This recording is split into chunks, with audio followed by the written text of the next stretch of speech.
Welcome back to A Slice of News, where I cut you off a slice of news. The Department of Justice released additional Epstein files, and if you thought what they released before was bad, you ain't seen nothing yet. These were some of the clearest evidence that some of the most awful ideas of what might have gone on Epstein's island were actually entirely true. There are even some things I think no one even considered having happened because they were just so out there and so unthinkable.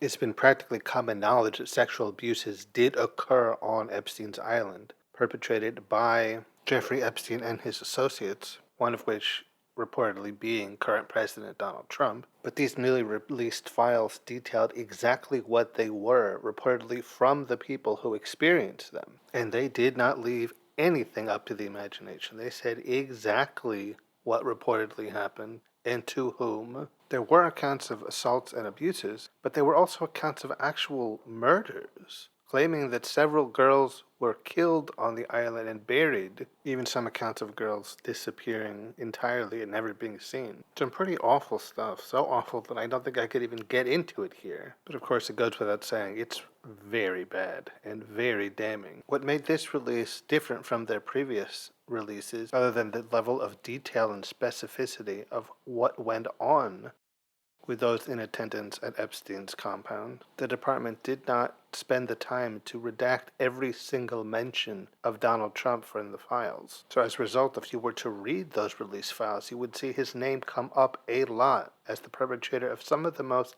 heinous and awful acts detailed in those files, which is why it may come as no surprise that shortly after releasing these files, the Department of Justice then immediately deleted them from the area of their website where they had previously placed for public access. And I can understand if this was a courtroom drama and this was presented as evidence, it would be a virtual assured conviction for the accused because it was that damning and that specific as to the crimes being committed and who they were being committed by, in this case, President Donald Trump. If it were a TV show, the judge would read out the conviction and they would be cheering and hugging, and the accused would be led off in shame and in handcuffs. But this isn't a fictional TV courtroom. It's real life, and that's not what's going to happen. Fortunately, or unfortunately, depending on which side you're on, despite the fact that the Department of Justice deleted these released files from their website, many online were able to download and preserve the files before they were able to be removed from the Department of Justice website. So copies of these potentially incriminating files remain in the public view, despite the Department of Justice's attempt to remove and cover them up. So these files are still out there. The question that we're left now with is, does that matter?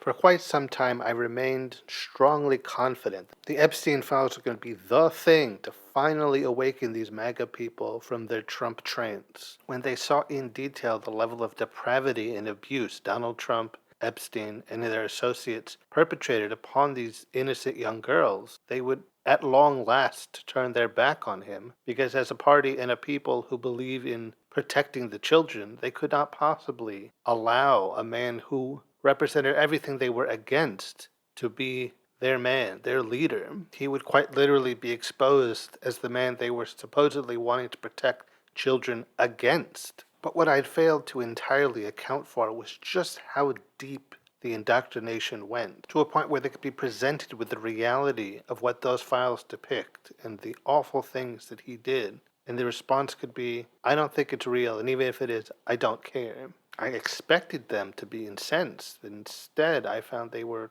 at most apathetic to it. The truth to them only mattered if they believed it, and they chose simply not to believe it. They knew the man Donald Trump was before he ran for president and while he was running for president. They heard the Access Hollywood tape. They heard the claims by former teen beauty pageant contestants that Donald Trump would regularly come into their dressing rooms and view them while they were undressed and underage. The nearly 30 women that accused Donald Trump of various types of sexual assault and misconduct knew about the numerous inappropriate comments he made about his own daughter when she was still only a child, such as that if she was not his daughter, he might consider dating her in a few years, or telling a crowd at the Miss Teen USA pageant that his daughter was hot, and didn't they think she was hot? All that, and they could still say, well, better him than the Democrat. Not just once, but 3 times. Maybe in hindsight, it was too much to hope that the details of what he did on Epstein's island would have any effect on them. There seems genuinely nothing Donald Trump could say or do that could possibly lose their unwavering support for him. The content of these recently released Epstein files would be the death of any other politician's career, and almost assuredly have them looking at a criminal conviction and prison time. But once again, we see Donald Trump is not any other politician, and the standards have changed. 30 years ago, Bill Clinton received extramarital mouth stuff and then denied it before Congress, and people wanted him out of office for it. While here we have accounts of Donald Trump doing things only trained medical professionals are supposed to do, and many things trained medical professionals are absolutely not supposed to do, and they are entirely silent on their calls for his removal. The accounts in these recently released Epstein files could not be worse for Donald Trump unless he had personally strangled some of these girls to death, though the only account of that is of former Lifestyles of the Rich and Famous host Robin Leach having reportedly strangled a girl to death, which they then buried somewhere on the island. The revelations in these files and the numerous namings of Donald Trump should have been the end of him, but it seems painfully clear that they aren't because supporters don't want it to be. It's been shown that Donald Trump is the most vile of the vile, and everything they supposedly stood against and everything they accused the Democrats of being. But accepting that fact would mean everything fell apart for them. It would throw into question everything they believed, or at least wanted to believe. If Donald Trump is not the upstanding, godly man protecting them all from the demonic Democrats, their entire worldview gets thrown into question. So instead, they do what many others do when confronted with a truth they simply do not want to accept, which is to deny and ignore it, and then fill it in with whatever the administration tells them the truth is. If Trump says he's innocent, then he must be, because the alternative is too horrible to consider. And I guess that's what I failed to consider. I thought that the Epstein files would show them the truth, and they would at long last decry him for the awful man that he is and always has been. But I didn't think that it would reveal him to be so awful that they simply could not accept what it told them, and they would simply at all. And they just double down on their fantasy that Donald Trump is a great man who is doing what's best for America, and he is their chosen guy. It seems depressingly and painfully clear that there truly is nothing that can break them out of that delusion, that can convince them that Donald Trump is so bad that they should stop supporting him entirely. We are at a point where facts and reality do not matter to them unless it is the facts and reality that they want to believe, that they choose to accept. They truly seem unreachable, which is the most frustrating thing. There was always the hope that maybe if there was something in those files that was so bad that it could convince them to turn away from Trump, that things could maybe get back on track.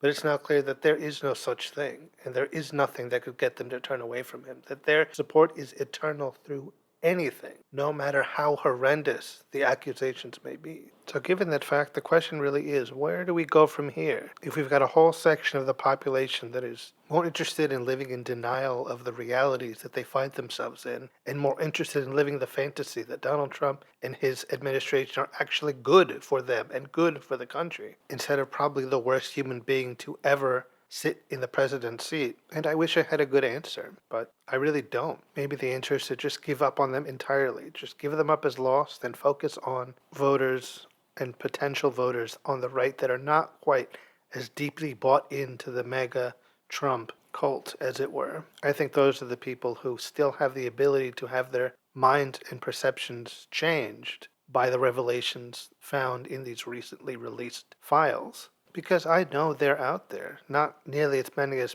perhaps I would like there to be, or hope there were, but I know there are some. The stuff in those files was absolutely abominable, horrendous, and even if only half turned out to be 100% verifiably true, which I think it's much more, but even if it was only half, that should be more than enough to say this man is so awful that we cannot allow him to continue to be our president. And in a more sane and just world, that's exactly what would happen. But I also recognize that's not the world we live in, and that is not what's going to happen. I am dismayed and disappointed by the reaction to these files from those on the right.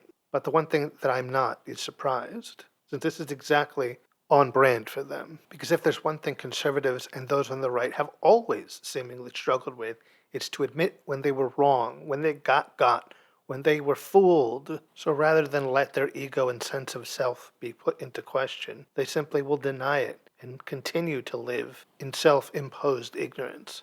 And that is frankly never the right decision. And in the end, I hope I'll be proven wrong, and there will be genuine consequence for the things that we are finding in these files. But I'm not holding my breath, because that is simply not the way things go these days. Accountability is simply something that no longer exists when it comes to this administration and this president in particular. But I'll keep hopeful that while they may be getting away with it now, they will not get away with it forever, and true justice will be done. Eventually. Alright guys, that'll be it for this episode of A Slice of News. I've been your host, Mr. Slice, and until next time when I cut you off another Slice of News. And don't forget to rate and review the show on Spotify and Apple Podcasts.